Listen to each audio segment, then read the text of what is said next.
We have some special guests in the studio this morning. This is the first time I've had more than myself in here, so it's kind of crazy. I might have to get used to it. But Penny and Cranford from LaBCaF, how are you guys doing this morning? Doing great, Andrew. Glad to have y'all here. We've got Miss Tori in here as well. Hello, everyone.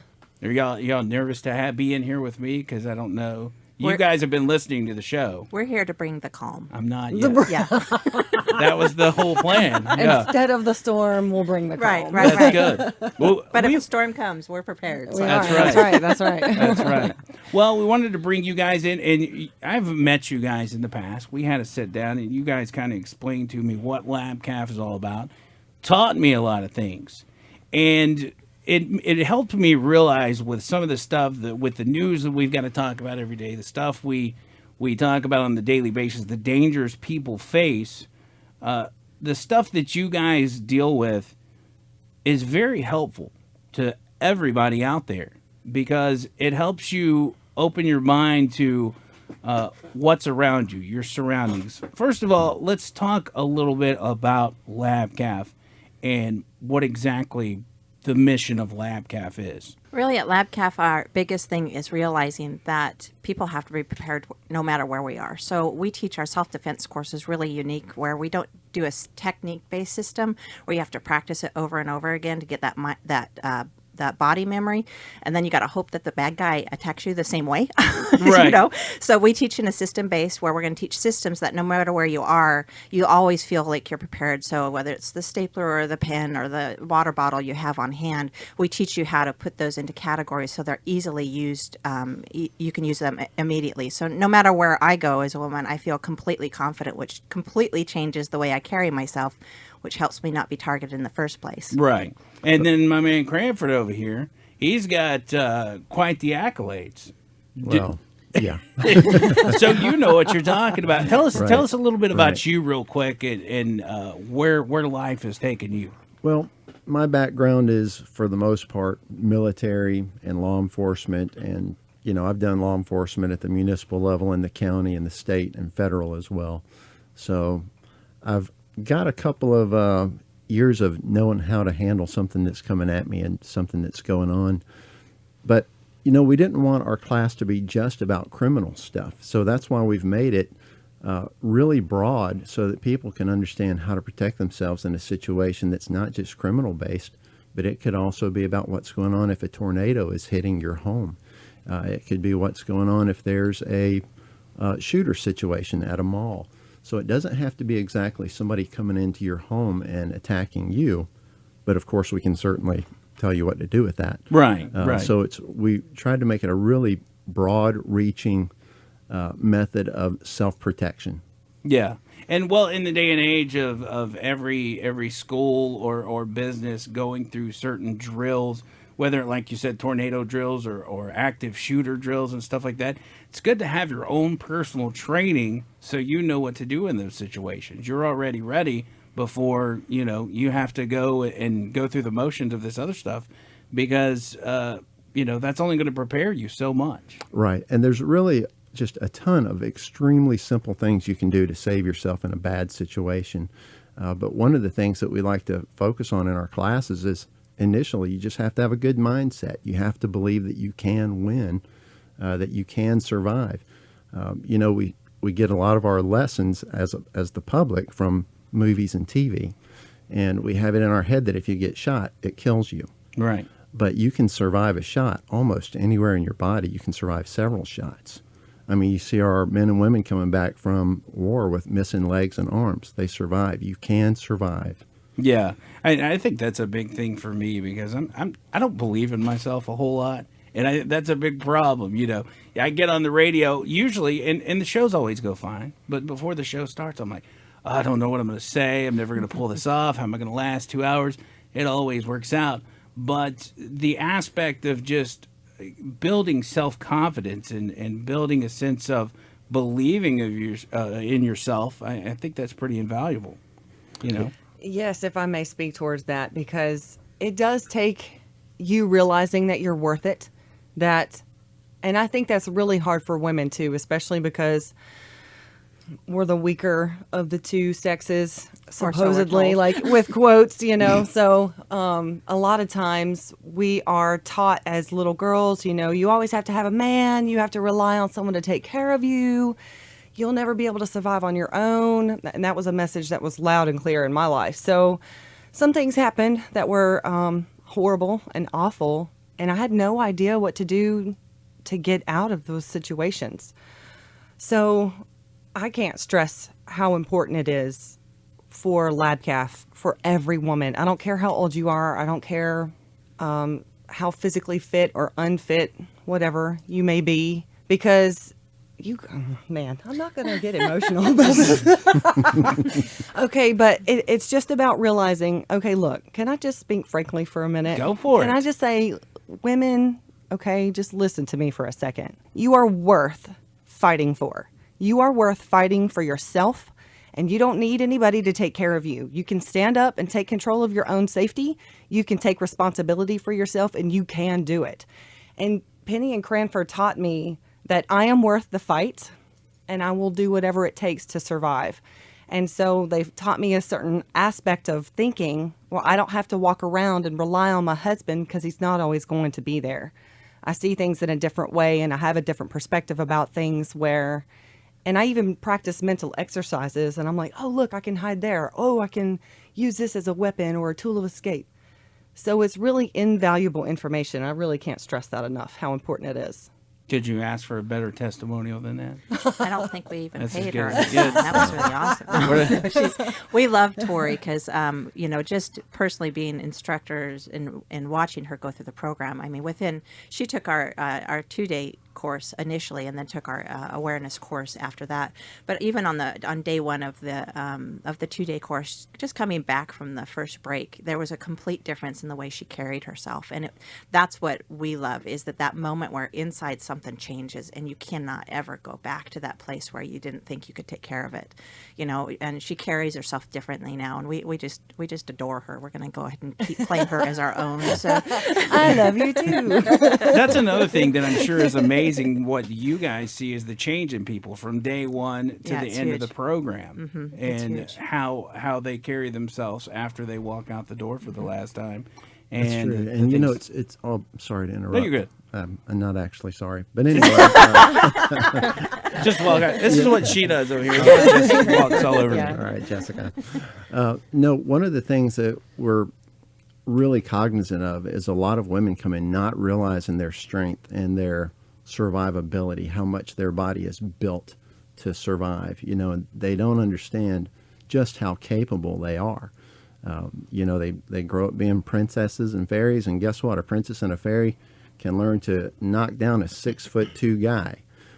So it doesn't mean you have to be something outside of being a lady and feminine and wonderfully girly. You can be all those things and still be incredibly strong, incredibly courageous, and powerful. Right. And that's the whole aspect of this, and how valuable. I'll say it again. It seems like some pretty invaluable stuff that you guys are offering people, because, and I mentioned I mentioned this to you before, the fact that you guys aren't just running a business. You're not running a bakery. You guys are offering something to people that could literally save lives. That does literally save lives. Yes. And that's the kind of stuff you can't put a price on. And it's not just about saving your life literally. The stuff that happens to women that, most of us men never even think about, we never worry about, but the bad things that happen to women can really destroy their emotional life. It's stuff that they carry forever, and they may never look at men the same again. They may never have a trust of their male friends again. So that's another way of we're trying to save lives. When you can turn that off and become a part of a courageous, trusting society again, to be able to look at people and trust them a little bit better. That's the other way we're trying to save lives as well.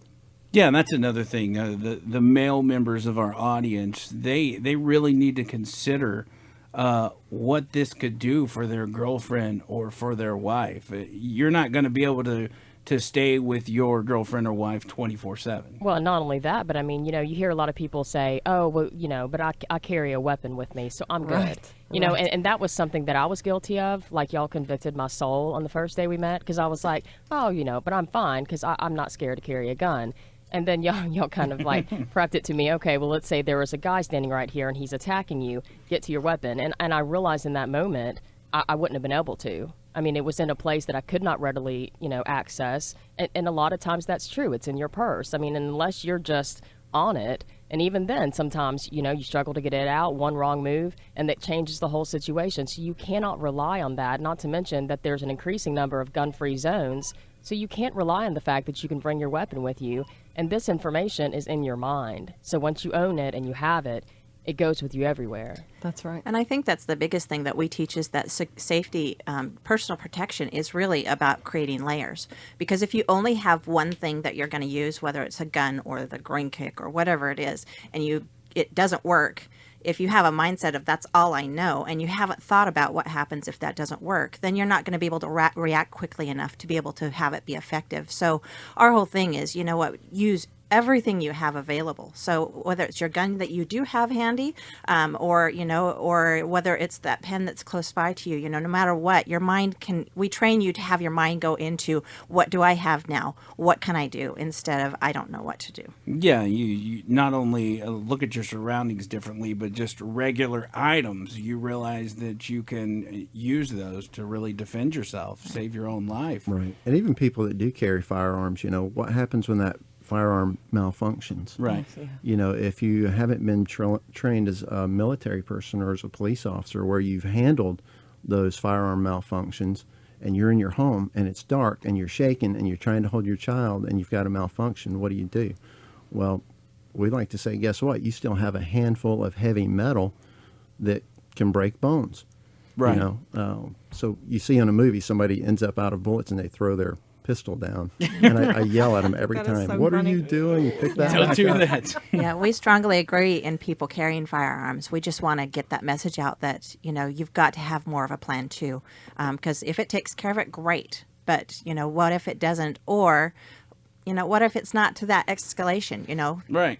Telling somebody to back off doesn't necessarily mean putting a bullet in their chest, Exactly. So- And the fact you look at the influx of people that are first-time gun buyers. So many new people have guns now, and people aren't necessarily going to be in the groove of taking their gun everywhere they go right off the bat. Right. You go in places all the time where you can't carry your gun. You got to leave it in the car. You accidentally leave it at the house. And you need to be ready for those situations because you're not going to get a heads up when something bad's going to happen. They'll be like, hey, by the way, Tuesday, 2 o'clock. And it's one of those technique things that you have to have that body memory. So while you are practicing and getting that body memory with your firearm, if that's what you choose to do, have something else that you can use everywhere you are. So take the class and take firearms. Right. Whatever or don't take them at all. If you're not comfortable in taking them, we do have some solutions. Yeah, I can't stress enough how important it is, and we've mentioned it before. We've got a large male audience, and that's the one thing I want to stress to these guys is really consider this for your girlfriend or your wife, because like I said, you're not going to be with them 24/7. They're not always going to have a firearm with them or anything like. If you are with your girlfriend or your wife 24/7, she's probably going to break up with you or divorce you because she's tired of problem. it. You can't spend that much time together. There's a positive thought. But I think it's very important, though. And explain to us real quick about the classes that you guys offer, because you don't just have one standard class. Right. We have several classes. We have an introduction to awareness class because, there's so many times that people hear to be safe, you have to be aware, be aware, be aware, be aware. But nobody explains what does that entail? How do you become more aware? What should you be aware of? And so that's actually our introduction course, and it's only a 2-hour course. We charge $30 for that one. But we go over how to be aware. What does awareness feel like? What can you look for that can help you? What can you look for that can protect you? And maybe how to even identify a threat before it becomes a threat to you. And even in that introductory class, we're starting to teach systems in that one as well. So you will leave with some of the systems that we talk about. Right, and even if it's something you're unsure about, at least give it a shot. That's the perfect way to try it out, see what you think, and then we can pretty much guarantee you're going to be satisfied. You're going to want to pursue more. Right, and we actually offer that one to churches and schools and organizations as well, so that they can teach their employees or their students or their congregation. We do some pretty good group rates on that. But we also do one, we're creating one that's called fortress building. And it's about how to build those physical layers around you, how to make your home safer, how to make your car safer, what to do if you're in your car and something happens, what you can do at work. So it's kind of like building a mobile fortress around you that you carry with you all the time, which also includes, of course, another level of awareness. And that first class is in August, and that's on our website. Right. And beyond that, we have the big 2-day class, which, of course, you can take separately. But day one of that is the legs and brains portion. And that really is where we want to teach you how to get away, how to protect yourself from things like bullets, from falling stuff, how to work with the police, how to help the police identify the person that attacked you or that attacked someone else. I mean, this is also stuff that makes you an incredibly good witness, even if a criminal wasn't attacking you. Right. But we teach how to handle yourself in the woods, how to hide, how to move, how to handle yourself in a city environment. And then the second part of that is the claws and fangs day, and that's where we teach you when somebody's got a hold of you or you wake up and somebody has control of your body. These are the things you can do that will certainly make them let go and never forget the day that they tried to hurt you. Yeah. Real quick, LaBCaF stands for? Legs and brains, claws and fangs. That's the most awesome name I think I've ever heard. That's my favorite part. I love it. Well, real quick, what's the contact info for you guys, people that are interested in doing this themselves or for a family member, girlfriend, wife? What's the best way to get in touch with you guys? Best way is just call me, Penny, and my phone number is 205-876-4149. That's 205-876-4149. You can go to our website at LABCAF.com, Legs and Brains, Claws and Fangs. And there's you'll see information about us and what our mission is. There's blog posts on there, educational things as well. So there's a couple ways to connect with us that way. Sounds great. Well, Penny, Cranford, Miss Tori, thank you guys so much for hanging out today and kind of giving us some insight on this stuff. Like I said, when we met a week or so ago, I learned a lot about what you guys do, and it really opened my eyes to not only how it would help people, but even help people I would know. So I highly recommend this to everyone. Great. We appreciate you having us on, and good job on your first time having people in That's right. Thank you so the much. station with Nice you. job. Nothing bad happened. I'm so proud of you. No fires or anything, so we were ready.